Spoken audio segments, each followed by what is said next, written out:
We all know exactly which MMA coaches and gyms are the most famous, but the question we have today is which MMA gym has actually produced the most UFC champions? Which one of them truly has the numbers to back up their reputation? So, without further ado, let's take a look at the fight camps that have dominated the MMA game over the years. Number 8, Kings MMA. 3 champions: Rafael dos Anjos, Lyoto Machida, Fabricio Verdum. To kick things off, we have the first of the 2 camps to achieve 3 UFC title wins, the Huntington Beach, California-based Kings MMA. Now, if you're looking for a gym that may stand a good chance at climbing further up the list, Kings MMA seems like a safe pick. Not only do they have a rich history when it comes to championship success, with guys like Lyoto Machida, Fabricio Verdum, and Rafael dos Anjos leading the pack, but the next wave of fighters looks pretty damn impressive. Giga Chikadze is a real threat at featherweight, and he appears to be taking the necessary time off to improve, as is Yair Rodriguez, who could literally win 145-pound gold in his next fight. Guys like Marvin Vettori and Beneil Dariush are very much in play in their own divisions as well, and with a head coach of Rafael Cordero's talents, Kings MMA seems like the type of camp who will always have some skin in the game, a proven gym, but a constant presence in the top flight. Number 7, Serra Longo Fight Team. 3 champions: Matt Serra, Chris Weidman, Aljamain Sterling. The coaching team of Matt Serra and Ray Longo have worked a reputation for producing fantastic fighters out of their Long Island base. Of course, the Hall of Famer Serra was the first to kick down the doors with his shocking upset win over George St. Pierre. Good lord. He's hurt him 3 times in the last 60 seconds.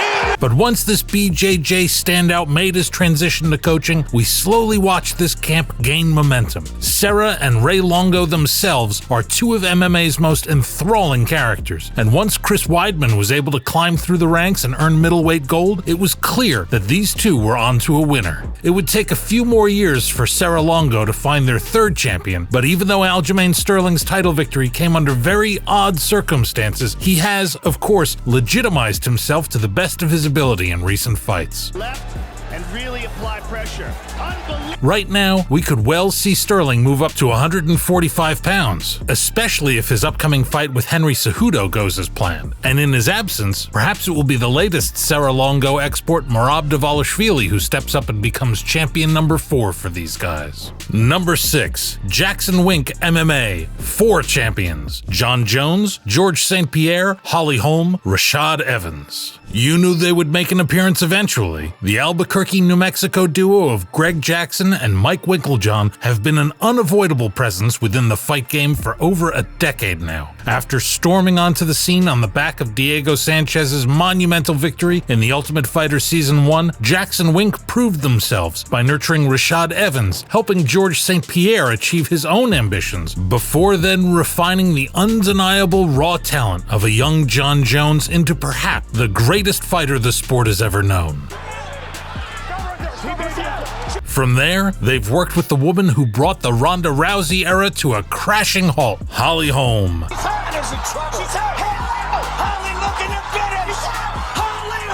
And a host of other high-level fighters. Seriously, Jackson Wink's cast list is a real who's who of iconic names: Donald Cerrone, Gina Carano, Andrei Arlovsky, Alistair Overeem, Frank Mir, and trust me, the list goes on. Jackson Wink is nothing short of an MMA institution. They remain a real A-list presence within the Ultimate Fighting Championship. But make no mistake, their reputation goes far beyond the glitz and glamour of their roster.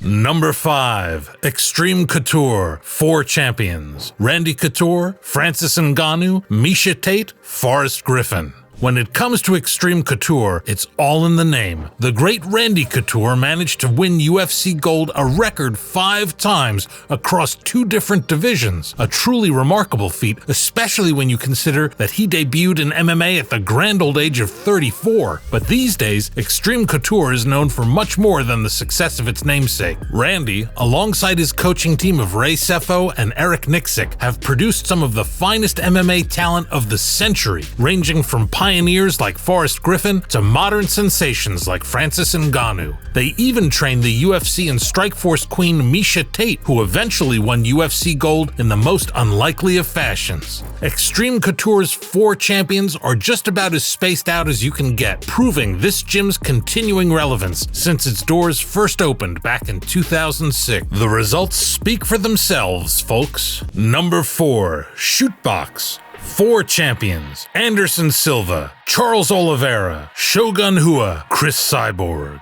Whereas Kings MMA and their head coach Rafael Cordeiro have produced some of the greatest Brazilian fighters from a home base in the US, Shootbox has done the same thing from Curitiba, Brazil since the late 1970s. As the home of several major figures in the nation's fighting heritage, boiling Shootbox's success down to its 4 UFC champions would be to miss the point. Sure, this gym gave us Anderson Silva, Charles Oliveira, Look in, he's going body triangle. It's like a backpack. Oh, and now the right arm is under. It's done. Shogun Rua,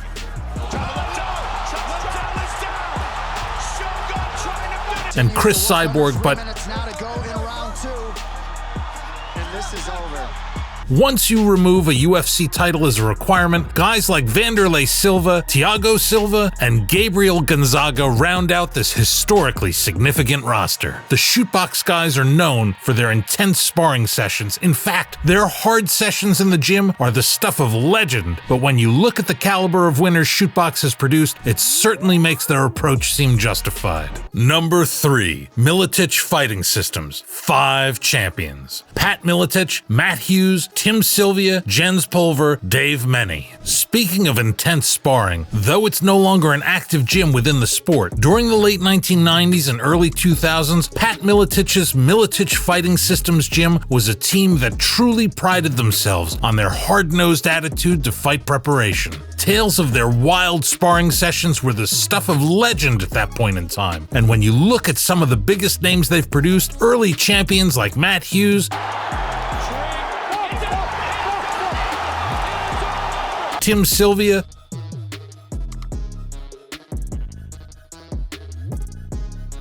Jens Pulver,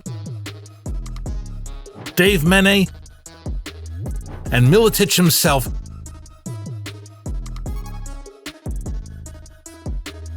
it's easy to see how fruitful their approach was. They even brought a very young Robbie Lawler into his earliest UFC run, directing his rage-filled fighting style onto the path that would eventually lead him to UFC gold all of those years later. Matt Hughes, in particular, remains one of the greatest champions the UFC has ever known, and if you haven't noticed already, it's pretty damn hard for even the biggest and most long-running gyms to get even 3 champions. So, the fact that Miletich's can't manage to get 5 before closing in 2008? Yeah, that's pretty damn impressive. Number 2, ATT. 5 champions: Tyron Woodley, Amanda Nunes, Robbie Lawler, Junior Dos Santos, Joanna Jędrzejczyk. ATT are definitely a gym that knows how to produce a world champion. Unlike the now defunct Miletich Fighting Systems, American Top Team are still a very relevant presence within the MMA world. Their 5 UFC champions all shot up and won their belts in pretty quick succession, maybe with the exception of Junior Dos Santos, but even if the team are on a bit of a dry spell at the moment, rising talents like Mateusz Gamrot and Bo Nickel could well be posed to change that. Now, if we decided to count interim champions, all of a sudden ATT's claim gets a hell of a lot stronger. Guys like Dustin Poirier,